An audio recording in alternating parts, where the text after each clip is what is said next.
"Help! Help! He's not letting go." Jake's voice cut through the stadium, raw and full of terror.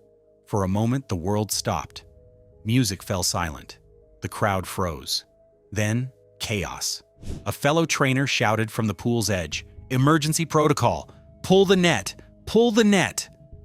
But nothing moved. Another trainer slammed her hand on the alarm, her face pale with fear. "He's not responding! He's not responding!" Children began to cry. Parents covered their mouths. Phones rose into the air, capturing every horrifying second.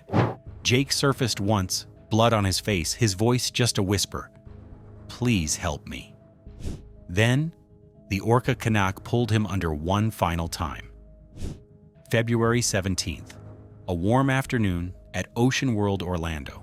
Families laughed, children shouted in excitement, cameras flashed. It was supposed to be a show of beauty, a dance of man and nature. But in less than 5 minutes, it became a fight for life that no one could stop. And Jake Lawson, the face of the show, would never surface again. Before we go any further, if this story grips you, please subscribe, like, share, and leave a comment.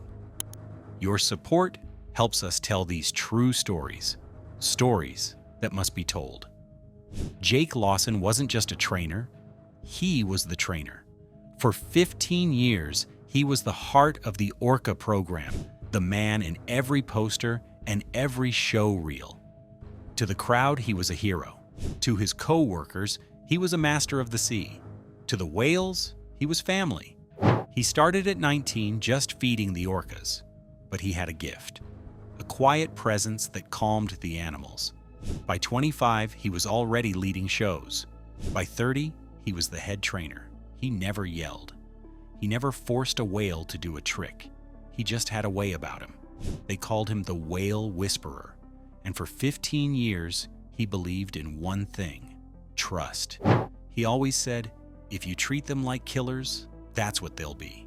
If you treat them like family, they'll protect you." And for 15 years, that was true, until the day it wasn't. Kanak was no ordinary whale.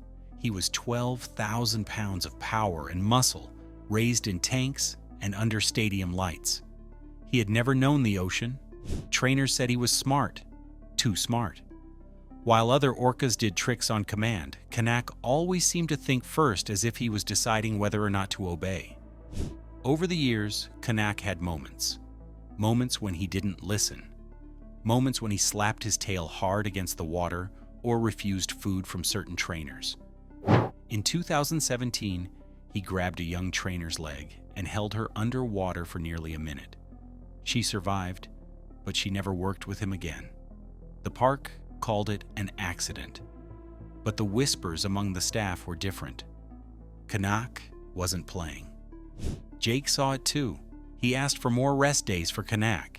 He asked to pause the risky swims, but the show had to go on. Tickets were selling, and Jake trusted the system. He trusted Kanak. That trust would cost him everything. February 17th was bright and warm. The stands were packed. Children leaned over the rails, waiting for the first splash. The music was loud and happy. Jake walked out smiling, waving to the cheering crowd. Kanak surfaced beside him, powerful and perfect. The opening was flawless. Then Jake dove in. The crowd cheered louder. This was the moment everyone waited for. The trust swim. Jake and Kanak moving together like brothers. Kanak circled him once, then twice, slow and smooth. But then he circled a third time, closer than ever. Jake raised his hand for the spin cue. Kanak didn't spin. Instead, he paused. His breathing was fast. His tail twitched. Trainers saw it, those small signs that meant something was wrong. But the show didn't stop. The music played on. Then, with no warning, Kanak surged from below. He hit Jake in the chest, lifting him out of the water and slamming him down again. The crowd gasped. Some thought it was part of the show, but the red in the water told them otherwise. Jake surfaced, his face pale, gasping, "Please help me." But Kanak didn't stop. He dragged Jake under, deep into the pool. Trainers threw bait, slammed gates, hit alarms. Nothing worked. Kanak wasn't listening. Seconds felt like forever. Jake surfaced one more time, eyes wide with fear, reaching for the air.